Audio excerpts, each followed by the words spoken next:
मैं हूं आपकी दोस्त वर्षा। आशा करती हूं आप सभी बहुत अच्छे से। एक बार आपका फिर से स्वागत करती हूं आपके और हमारे चैनल स्पिरिट ऑफ इम्बाइब पर। हम पढ़ रहे हैं चित्रा बनर्जी दिवाकरुणी की लिखी पुस्तक सीतायन, सीता के परिप्रेक्ष्य से राम की गाथा। तो चलिए चलते हैं बिना किसी देरी के इस पुस्तक के अगले भाग की ओर। रात और दिन आकाश में दुर्गंध वाला धुआं छाया रहता था। क्या युद्ध समाप्त हो गया था? क्या शवों का अंतिम संस्कार किया जा रहा था? राक्षसों और बंदरों की सामूहिक अंत्येष्टि, मृत्यु के पश्चात सब अंतर मिट जाते हैं। मैं अशोक वाटिका के भीतर प्रतीक्षा कर रही थी। मेरा शरीर अधीरता से जल रहा था। क्या सब मुझे भूल चुके थे? आखिरकार मैं थककर जमीन पर लेट गई। नहीं, एक व्यक्ति को मैं याद थी। मैंने आंखें खोली तो कोई मेरा गला दबा रहा था। मेरी सांस रुक रही थी। वह शूर्पणखा थी। मैंने उसका हाथ हटाने का प्रयास किया, लेकिन घृणा के ईंधन के चलते उसमें मुझसे अधिक शक्ति थी। मार देना चाहिए था। मुझे तुम्हें पहली बार में ही मार देना चाहिए था। वह हाँफते हुए बोल रही थी। उसका चेहरा सूख चुके आंसुओं से भरा था। यही मेरी पहली गलती थी, और मुझसे दूसरी भूल यह हुई कि मैंने तुम्हें लंका आने के बाद भी जीवित रहने दिया। मेरा बाद में जो होता देखा जाता। इतने योद्धा मारे गए, मेरा प्रिय भाई मर गया। यह सब किसके लिए? सब कुछ तुम्हारी जैसी व्यर्थ स्त्री के लिए हो रहा है। रावण मर चुका था। मैं सत्य को महसूस करना चाहती थी, परंतु मैं उस पर ध्यान केंद्रित नहीं कर पा रही थी। राम अब तक मेरे पास क्यों नहीं पहुंचे? क्या उन्हें सबसे पहले मेरे पास नहीं आना चाहिए था? क्या यह राजनीतिक मुद्दे सुलझाने का समय था? क्या उन्हें मेरी बिल्कुल याद नहीं आई? परंतु मैं कुछ नहीं सोच पा रही थी। मेरी सांस रुकी हुई थी। एक बार को मुझे लगा कि मैं मर चुकी हूं। फिर मैंने देखा कि शूर्पणखा मेरा गला दबा रही थी। नहीं, मैंने इतने लंबे समय तक इतनी पीड़ा इसलिए नहीं सहन की थी कि राम से मिलने से पहले कुछ ही क्षण पहले मुझे इस तरह से मार दिया जाए। मैंने अपना शेष साहस बटोरा और मणिपुर चक्र पर ध्यान केंद्रित किया, क्योंकि वही शक्ति का निवास होता है, वही देवी का आसन है। मैंने युद्ध कला में दावपेचों को याद किया और शरीर को ढीला छोड़ दिया। शूर्पणखा ने जब मेरे भारी होते शरीर से खुद को साधने का प्रयास किया, तभी मैंने अपना सिर एक ओर पलटा और मैं उसकी पकड़ से छूट निकली। राम, मैंने चिल्लाकर कहा और अपना हाथ उसके गले पर चाकू की तरह दे मारा। वह जोर से खांसी और पीछे को गिर पड़ी। मैंने उस क्षण का लाभ लेते हुए उसे लाते मारी। मेरा दूसरा वार उसके मुंह पर पड़ा, जहां कभी उसकी नाक हुआ करती थी। उसने अपना चेहरा दोनों हाथों से पकड़ लिया और चिल्लाने लगी। यह देखकर मुझे संतोष मिला।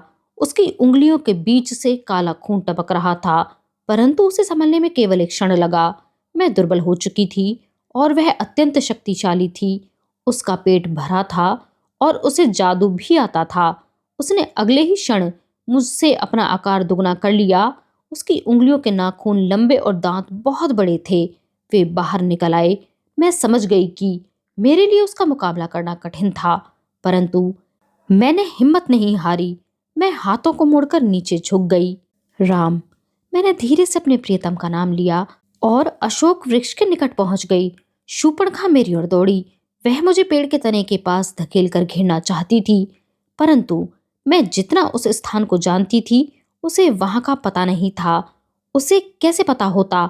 उसने वहां एक भी रात्रि नहीं बिताई थी और मैंने वहां करवटें बदलते, पत्तियों को शैया बनाकर 1 वर्ष बिताया था।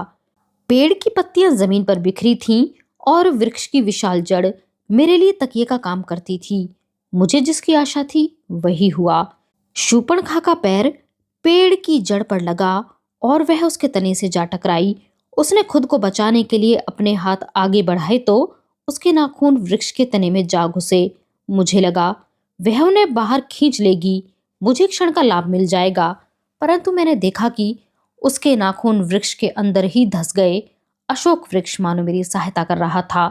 मैंने उसके प्रति आभार व्यक्त किया और मौके का लाभ उठाकर शूर्पणखा के पैरों के बीच में लात मारी। जब वह गिर पड़ी तो मैंने उसके पेट पर मुट्ठी से बहुत बार प्रहार किया। फिर मैं एक बड़ी सी झाड़ी के पीछे पहुंच गई।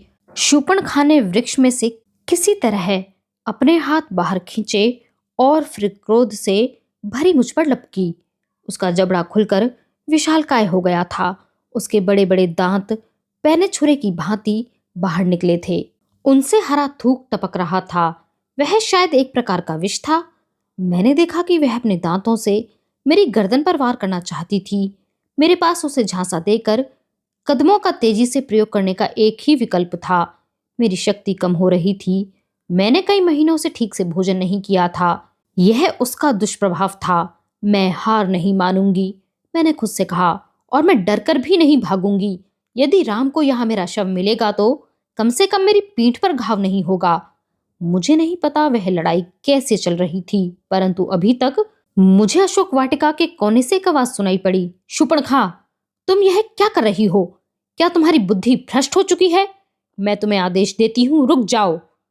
वह शर्मा की आवाज थी, परंतु शर्मा स्वाभाविक रूप से इतनी अलग दिख रही थी कि मैं उसे एक नजर में पहचान नहीं सकी। वह सोने की शानदार साड़ी पहने और सिर से पैरों तक आभूषणों से लदी थी। उसका चेहरा चंदन के लेप से चमक रहा था। होठ लाल थे और बालों को बड़े सुंदर ढंग से सजाया गया था। मुझे अचानक याद आया कि बहुत समय पहले मेरे बाल भी इसी तरह सजाए जाते थे। निसंदेह राम ने रावण को मार डाला था। विभीषण लंका का नया राजा और शर्मा नई रानी थी, परंतु काजल लगी शर्मा की आंखें क्षति से भरी थीं। मेरे विचार से उनमें कोई परिवर्तन होना मुश्किल था। ऐसे राज्य का क्या लाभ जिसका कोई उत्तराधिकारी न हो। शर्मा ने ताली बजाई और अचानक झाड़ियों में से कुछ हथियारबंद स्त्रियां निकल आईं, जो पेड़ों और झाड़ियों में छिपी थीं, और उन्होंने तुरंत शूर्पणखा को घेर लिया। तुम राजकुमारी हो, यथा अनुसार व्यवहार करो, शर्मा ने शूर्पणखा से कहा। तुम्हारे कारण लंका को पहले ही काफी क्षति हो चुकी है। यदि तुम रावण के पास रोती हुई न आती और तुमने सीता के सौंदर्य का वर्णन करके उसे प्रतिशोध के लिए उकसाया न होता, तो हमें आज यह दिन नहीं देखना पड़ता। तुम्हें अब प्रजा के कल्याण के विषय में सोचना चाहिए। यदि तुम सीता को क्षति पहुंचाओगी तो सोचो राम बाकी राक्षसों के साथ कैसा व्यवहार करेंगे। शर्मा का कठोर स्वर सुनकर अधिकांश लोग डर गए, किंतु शूर्पणखा के साथ ऐसा नहीं हुआ। देखो, यह बात कौन कर रहा है? देशद्रोही की पत्नी? तुम्हें यह सवाल स्वयं से पूछने चाहिए। यदि तुम्हारे प्रिय पति ने हमारे रहस्य राम को न बताए होते, यदि उसने राम को हमारे श्रेष्ठ योद्धाओं और मेरे भाई रावण को मारने का तरीका न बताया होता, तो क्या हमें यह दिन देखना पड़ता? शर्मा को चुप करने के बाद शूर्पणखा मेरी ओर मुड़ी। यह मत सोचो कि तुम मुझे अंतिम बार देख रही हो, उसने गुस्से से कहा। यह कहकर शूर्पणखा ने मेरे पास खड़ी प्रहरी को धक्का दिया और सिर उठाकर वाटिका के वृक्षों की छाया में ओझल हो गई। शर्मा ऐसे स्थिर खड़ी थी कि मुझे लगा वह भी अहल्या की तरह पत्थर में परिवर्तित हो गई है। उसकी केवल आंखें चमक रही थीं, क्योंकि उनमें आंसू भरे थे। वे आंसू जो निकल नहीं पाए थे, परंतु उसे रानी की तरह व्यवहार करना था। उसे पता था कि दायित्व क्या होता है। उसने गहरी सांस ली और मुझसे इस तरह बात की मानो हम कभी मित्र नहीं थे और हमने कभी अपने दुख नहीं बांटे थे। मुझे तब यह एहसास हुआ कि हमारा संबंध अब समाप्त हो गया था। राम तुमसे मिलना चाहते हैं। विभीषण तुम्हें पालकी में बैठाकर राम तक पहुंचाएंगे। मेरी दासियां तुम्हारी साज सज्जा करेंगी। मैं तुमसे एक अनुरोध करना चाहती हूँ। यह याचना मंदोदरी की तरफ से है। वह तुमसे मिलना चाहती है। मेरा रोम रोम अपने प्रिय राम से मिलने के लिए अधीर था, परंतु अंतिम अनुरोध अवश्य स्वीकार किया जाना चाहिए। वह कहाँ है? मैंने पूछा। वह समुद्र तट पर है, शर्मा ने कहा। रावण की मृत्यु निकट है और उसे बहुत पीड़ा हो रही है। वह खुले आकाश के नीचे अंतिम सांस लेना चाहता है। उसे पीड़ा है?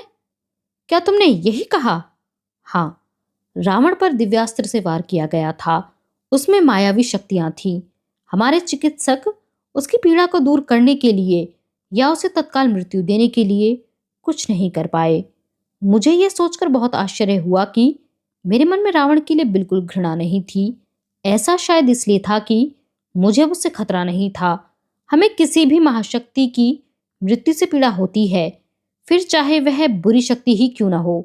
यद्यपि रावण मेरा सबसे बड़ा शत्रु था, मैंने यह मान लिया कि वह एक शक्तिशाली राजा था। उसकी प्रजा उसे बहुत प्रेम करती थी और वह शिव का अनन्य भक्त था। मैंने शर्मा से प्रतीक्षा करने को कहा। मैं दौड़कर अशोक वाटिका में गई। मुझे इतना समय वहां रहने से बहुत सी चीजों का पता लग गया था। मैंने तत्काल कुछ जड़ी बूटियां ली। मुझे आशा थी कि उनसे रावण को यमलोक जाने में आसानी होगी। यह पहला अवसर था जब मैं लंका के समुद्र तट पर पहुंची थी। वह द्वीप युद्ध से पहले कितना सुंदर दिखाई पड़ता होगा। समुद्र और वह चमचमाता नगर एक दूसरे के साथ प्रेमियों की भांति रहते होंगे। समुद्र की लहरें चमकते दुर्ग की दीवारों को चूमती होंगी और किले की दीवारें भी समुद्र के जल को सौंदर्य और भव्यता प्रदान करती होंगी। परंतु आज वहां चमक नहीं थी। खून से सना रेतीला तट क्षय को दर्शा रहा था। समुद्र और आकाश दोनों का रंग उड़ गया था। दोपहर का समय था। हवा में दुर्गंध थी और सामूहिक अंत्येष्टि के कारण उठ रहे धुएं से मेरा दम घुट रहा था। मैंने किसी तरह खुद को संभाला और मंदोदरी के पास पहुंची। वह रावण का सिर अपनी गोद में लेकर बैठी थी। वह रावण के रक्त रंजित शरीर को धीमे से सहला रही थी। रावण ने मंदोदरी का हाथ थाम रखा था, मानो उसके बिना वह अनंत रिक्तता में खो जाएगा। उन्हें देखकर मुझे एहसास हुआ कि रावण की असंख्य पत्नियां व उपपत्नियां थीं और वह अंत समय में मुझ पर मुग्ध हो गया था। परंतु वह केवल मंदोदरी से ही सचमुच प्रेम करता था। मैं चुपचाप उन्हें देखती रही। मैं अपने आगमन से उनकी निजता को भंग नहीं करना चाहती थी। रावण का चेहरा पीला पड़ गया था। चिकित्सकों ने उसकी त्वचा पर बहुत सी औषधियां लगाकर उसे ठीक करने का प्रयास किया। उसके होठ पर खून सूख जाने से परत जम गई थी और वे धीरे अस्थिर ढंग से हिल रहे थे। उसके होठ शब्दों का महत्व भूल चुके थे। दोनों ने मुझे अब तक देखा नहीं था और वे अभी भी एक दूसरे से बातचीत कर रहे थे। रावण बीच बीच में दर्द से कराह रहा था। मुझे क्षमा कर दो प्रिय, रावण ने कहा। मैं तुमसे बहुत सी बातों के लिए क्षमा चाहता हूँ। मैंने तुम्हें इतने वर्षों में अनेक कष्ट दिए। मुझे दुख है कि मैं यह युद्ध जीत नहीं सका। मुझे दुख है कि मैं तुम्हें कष्ट पाने को अकेला छोड़ जा रहा हूँ। यह तुम्हारे साथ अन्याय है, परंतु मुझे सबसे अधिक दुख इस बात का है कि मेरे कारण हमारे वंश का सबसे शानदार योद्धा, हमारा पुत्र मेघनाद, मारा गया। यह सब मेरे कारण हुआ। वह मर गया और तुम्हारी अन्य कोई संतान नहीं है। रावण की शक्ति क्षीण हो रही थी। उसके लिए बोल पाना भी कठिन हो रहा था। मंदोदरी ने कुछ नहीं कहा। वह दुख को भीतर रोकने का प्रयास कर रही थी। वह रावण के सामने रोकर उसे और दुखी नहीं करना चाहती थी। आने वाले दिनों में उसे केवल रोना था। वह आजीवन अपने पुत्र और पति के लिए रोती रहेगी। रावण ने उसे जीवन भर कष्ट दिया, फिर भी मंदोदरी उससे प्रेम करती थी। उसने रावण की खातिर दृढ़ता कायम रखी थी। फिर मंदोदरी ने स्वयं को संभाला और फिर बोलना शुरू किया। मेघनाद सचमुच मेरी आंखों का तारा था। वह राज्य की रक्षा के लिए लड़ते हुए योद्धा की भांति मारा है। और नहीं, मैं संतानहीन नहीं हूं। हमारी एक पुत्री अभी जीवित है। पुत्री? रावण ने आश्चर्य से पूछा। यही कारण था कि मंदोदरी ने मुझे बुलाया था। मैं मंदोदरी को टोकना चाहती थी। मैं उसे कहना चाहती थी कि यह उसकी भूल थी और उसके दिमाग की कल्पना थी। परंतु मृत्यु बहुत निकट होती है तो उसके साथ एक अलग तरह का मौन छा जाता है। मैंने खुद को बोलने से रोक लिया। हाँ, मंदोदरी ने कहा, उसे याद करो। हमारी एक सुंदर कन्या थी जिसे आपने पैदा होते ही मार डालने का आदेश दे दिया था, परंतु मैंने उसे मरने नहीं दिया। मैंने उसे, उस असुर को जिसे आपने यह काम सौंपा था, बहुत सा धन देकर उस बच्ची की जान बचाने का आग्रह किया था। वह असुर उस कन्या को दक्षिण दिशा में किसी छोटे राज्य में छोड़ आया था। वहां के राजा को वह कन्या मिली थी। फिर उसने बच्ची का पालन पोषण किया। मुझे आपको यह बात बहुत पहले बता देनी चाहिए थी, परंतु मैं आपसे डरती थी। मुझे भय था कि आप क्रोध में मेरे साथ पता नहीं कैसा व्यवहार करेंगे। मुझे उस दुर्बलता के लिए क्षमा कर दीजिए। मैंने बाद में सोचा कि उस बात को छिपाने से कोई अंतर नहीं पड़ेगा, क्योंकि हम उस कन्या को फिर कभी नहीं देख सकेंगे। रावण ने सिर को झटका दिया और दर्द से कराह उठा। उसने कहा, क्या तुमने उसे देखा है? आपने भी उसे देखा है, मंदोदरी ने कहा। फिर वह मुड़कर मेरी ओर देखने लगी। तब मुझे लगा कि उसे मेरे निकट होने का पहले से ही पता था। मंदोदरी ने कहा, यही है आपकी पुत्री सीता। रावण ने बड़ी कठिनाई से सिर घुमाया और मेरी ओर देखने लगा। उसकी आंखें, जिनमें कभी क्रोध झलकता था, अब मुश्किल से खुल पा रही थीं। उन आंखों में अब आशा थी या डर था? यह नहीं हो सकता, मैंने क्रोध में भरकर कहा। तुम स्वेच्छा से यह निष्कर्ष नहीं निकाल सकती? क्या राजा जनक ने तुम्हें स्वर्ण वस्त्र में लिपटा नहीं पाया था? वैसा वस्त्र मिथिला वालों ने कभी नहीं देखा था। मंदोदरी ने मुझे चुनौती देते हुए कहा। मैंने कुछ गुप्तचरों को मिथिला भेजा था। उन्होंने वहां के लोगों से बात की जिन्हें उस वस्त्र के बारे में याद था। मैं यह निश्चित तौर पर कह सकती हूँ कि वह लंका का वस्त्र था। मैं तर्क करना चाहती थी। मैं उसे कहना चाहती थी कि उसके गुप्तचरों ने वही कहा जो वह सुनना चाहती थी, परंतु रावण पहले से ही बोलने के लिए तैयार हो गया था। उसने बहुत प्रयास किया तो उसके होठों से खून टपकने लगा। मंदोदरी, तुमसे निश्चय ही कुछ भूल हुई है। यदि सीता मेरी पुत्री है और इसके तन में मेरा ही मांस और रक्त है, तो क्या मैं इसे वन में पहले ही दिन स्पर्श करते ही पहचान नहीं लेता? यदि मुझे पता लग जाता तो भी मैं इसे अपने साथ ला सकता था, किंतु फिर मुझे बल का प्रयोग नहीं करना पड़ता। मैं उसे एक पिता की भांति साथ ले आता। वह आजीवन हमारे साथ प्रेम और सुरक्षा के साथ यहाँ रह सकती थी। मैंने तुमसे यह कभी नहीं कहा, परंतु मुझे अपनी उस पुत्री के बारे में सोचकर बहुत दुख होता था। परंतु यह सत्य है कि सीता के साथ मेरा अवश्य कुछ संबंध है। मुझे आरंभ से यह महसूस होता रहा है। शायद यही इसके प्रति मेरी आसक्ति का कारण है। इससे पहले कि मैं हिल पाती, रावण ने अचानक कांपते हाथों से मेरे पैर पकड़ लिए। उसके हाथ में शक्ति लगभग नहीं थी। मैं उसे आसानी से लात मारकर दूर कर सकती थी, परंतु मैंने ऐसा क्यों नहीं किया? क्या यह मरणासन व्यक्ति के प्रति मेरे मन की दया थी, अथवा मुझे भी उसकी बात सत्य लग रही थी कि हमारे बीच अवश्य कोई संबंध था? रावण ने धीमे से कहा, मैं देख सकता हूं, मैं अब सब कुछ देख सकता हूं। आप क्या देख सकते हैं? मंदोदरी ने पूछा। रावण को मानो मंदोदरी की बात सुनाई नहीं दे रही थी। उसके चेहरे पर मुस्कान थी। यह कितना सुंदर है, उसने कहा। उसका स्वर दुर्बल किंतु हर्ष से भरा था। उसके शब्द सुनकर मेरे आसपास की दुनिया विलीन होने लगी और एक नई दुनिया का द्वार खुल गया। यह वही दुनिया थी जिसका आभास मुझे पहली बार राम से मिलकर हुआ था, परंतु इस बार वह दृश्य मेरी आंखों के आगे से ओझल नहीं हुआ। मैंने उसमें प्रवेश किया। मुझे पता था कि वह स्थान क्या है। वह बैकुंठ था, भगवान विष्णु का निवास स्थान। इससे भी अधिक आश्चर्य यह था कि मैंने वहां उपस्थित अन्य लोगों को पहचान लिया। भगवान विष्णु शेषनाग पर लेटे थे और उनके तन से अलौकिक आभा फूट रही थी। वह मुझे परिचित लग रहे थे। मैंने ध्यान से देखा तो पाया कि वह कोई और नहीं बल्कि राम थे। मुझे उनका दिव्य स्वरूप दिख रहा था। उनके चेहरे पर दुख और तकलीफ की लकीरें गायब हो गई थी, परंतु वह राम ही थे। मैंने उनके चरणों में उनकी पत्नी लक्ष्मी को बैठे देखा। मैंने लक्ष्मी का चेहरा ध्यान से देखने का प्रयास किया, परंतु उन्होंने अपना मुंह दूसरी ओर मोड़ लिया। वहीं एक कोने में हाथ जोड़े उनका निष्ठावान द्वारपाल जय खड़ा था। जय, मैं आराम करना चाहता हूँ, विष्णु ने कहा। देखना, मुझे कोई परेशान न करे। निश्चिंत रहें स्वामी, जय ने उत्तर दिया और अपने स्थान पर जाकर खड़ा हो गया। बैकुंठ के विशाल स्वर्णिम द्वार बंद करने से पहले उसने अपना चेहरा ऊपर उठाया। मैं उसे देखकर कांप उठी। मैंने देखा वह रावण था। यह कैसे संभव है?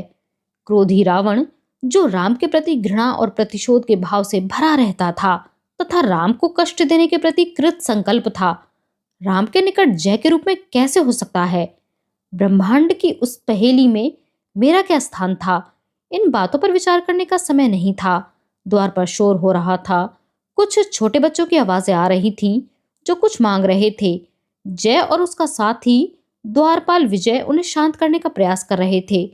इतने छोटे बच्चों के लिए बैकुंठ पहुंचना कैसे संभव है? हम भगवान विष्णु से मिलना चाहते हैं, एक बच्चे ने कहा।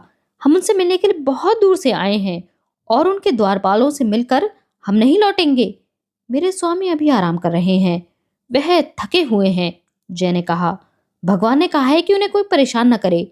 मैं भी उनके पास नहीं जा सकता। कृपया आप प्रतीक्षा कीजिए, वह शीघ्र उठ जाएंगे। दूसरे बच्चे ने कहा, क्या तुम हमारे साथ छल करना चाहते हो? सब जानते हैं कि विष्णु कई युगों तक सोते हैं। हम इतना समय प्रतीक्षा नहीं कर सकते। हमारे पास ब्रह्मांड के और कई दायित्व हैं। हम ब्रह्मा के पुत्र सनत कुमार हैं। हम विष्णु के अनन्य भक्त हैं। विष्णु ने हमें वचन दिया है कि वह अपने भक्तों से मिलने के लिए सदा उपलब्ध रहेंगे। तुम द्वारपाल होकर हमें उनसे मिलने नहीं दे रहे हो। मैं आपको भीतर जाने की अनुमति नहीं दे सकता। मैंने भी भगवान को वचन दिया है कि उनके जागने तक किसी को भीतर नहीं जाने दूंगा। जय ने कहा, अरे यह क्या कर रहे हो विजय? इन्हें पकड़ो। उस भगदड़ और शोरगुल में मुझे यही लगा कि वह बच्चे द्वारपालों को चकमा देकर अंदर घुसने का प्रयास कर रहे थे। मैंने उनमें से एक को चिल्लाते हुए सुना, उठ जाइए विष्णु भगवान, देखिए आपके भक्तों के साथ आपके अनुचर कैसा दुर्व्यवहार कर रहे हैं। विष्णु थोड़ा हिले, परंतु वह गहरी नींद में थे। एक और बच्चे ने पुकारा, उसकी आवाज अधिक तेज थी, जय और विजय, मैंने ईश्वर की भक्ति करके शक्तियां प्राप्त की हैं और उन शक्तियों के आधार पर मैं तुम दोनों को शाप देता हूं कि तुम पृथ्वी लोक पर चले जाओ।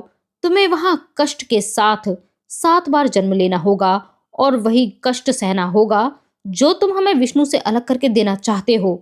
तभी द्वार खुले और भगवान विष्णु बाहर निकल आए। उन्हें देखकर बच्चे खुशी से झूम उठे। वे भगवान के पास पहुंच गए और उनके गले से लिपट गए। यह सब एक क्षण में हो गया, परंतु ब्रह्मांड की समय अवधि के विषय में कुछ कहना मुश्किल है। इसके बाद सनत कुमार चले गए, किंतु विष्णु के द्वारपाल भगवान के चरणों में रोने लगे। मैं इन महान विभूतियों के शाप को काट तो नहीं सकता। विष्णु ने जय और विजय से कहा, परंतु तुम मेरे आदेश का पालन कर रहे थे, इसलिए मैं सनत कुमार के शाप को परिवर्तित कर सकता हूँ। तुम्हारे पास 2 विकल्प हैं। तुम पृथ्वी पर मेरे भक्त बनकर 7 बार जन्म ले सकते हो, अथवा 3 बार मेरे शत्रु बनकर जन्म ले सकते हो। 3 जन्म, जय ने निसंकोच कहा। आपसे अलग रहकर हर क्षण हमारे लिए नर्क के समान होगा। मैं तुम्हें एक और वचन देता हूँ, विष्णु ने कहा। मैं स्वयं तुम्हें हर जन्म में नश्वर शरीर से मुक्ति दिलाने आऊंगा। प्रत्येक बार मरने से पहले तुम अपने वास्तविक रूप को देखोगे और शांति से प्राण त्याग सकोगे। पीछे से एक मधुर आवाज आई। वह लक्ष्मी का स्वर था। मुझे भी साथ ले चलिए स्वामी, मैं बैकुंठ में आपके बिना नहीं रह सकूंगी। यदि यही तुम्हारी इच्छा है तो मैं तुम्हें सहायता के लिए साथ ले चलूंगा, विष्णु ने कहा। परंतु ध्यान रखना कि मनुष्य रूप में तुम्हें अकल्पनीय कष्ट सहन करने होंगे। हमें कुछ समय अलग भी रहना होगा। माया जगत ऐसा ही है। मैं स्वयं माया के जाल में फंस जाता हूँ। आपके साथ रहने के लिए मुझे यह मूल्य स्वीकार है, लक्ष्मी ने कहा। यह कहकर लक्ष्मी ने अपना चेहरा घुमाया तो मैंने देखा कि वह कौन थी। वह मैं थी। एक धीमी सी आवाज मुझे फिर से वर्तमान में ले आई। रावण कुछ बोल रहा था। मुझे यह नहीं पता था। हे देवी, मुझे क्षमा कर दो। मैंने अज्ञानता में आपके साथ बहुत अन्याय किया है। मेरे पास प्रायश्चित के लिए शब्द नहीं है। रावण का चेहरा दुख से भर गया था। मैं समझ गई कि उसे भी वही दृश्य दिखाई पड़ रहा था। मैं जा रहा हूं, किंतु उससे पूर्व क्या आप एक बार दयापूर्वक मेरे सिर पर पैर रख सकती हैं? मैं मानो समाधिस्थ अवस्था में आगे बढ़ी और मैंने उसकी इच्छा पूरी कर दी। मुझे अपने चरणों के नीचे रावण के घाव और उनसे बहता ताजा खून महसूस हो रहा था। रावण ने पूरी शक्ति से मेरा पैर पकड़ लिया।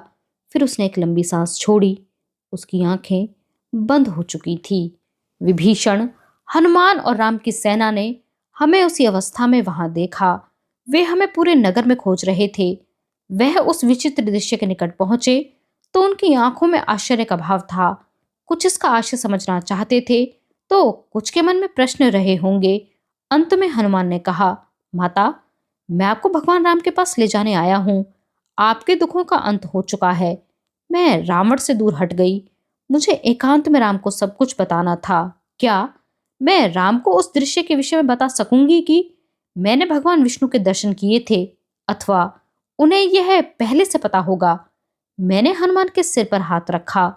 मेरे लिए यह कल्पना करना भी कठिन था कि हनुमान ने सैकड़ों राक्षसों का वध किया था।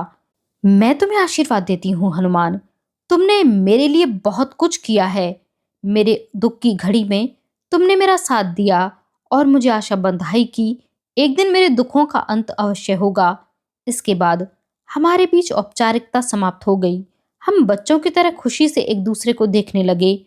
मुझे इस बात का आभास नहीं था कि मेरे लिए इससे बड़े दुख का समय आरंभ होने वाला था। आज का यह अंक यहीं पर समाप्त होता है। हमारे साथ इस सफर में बने रहने के लिए आप सभी का बहुत शुक्रिया।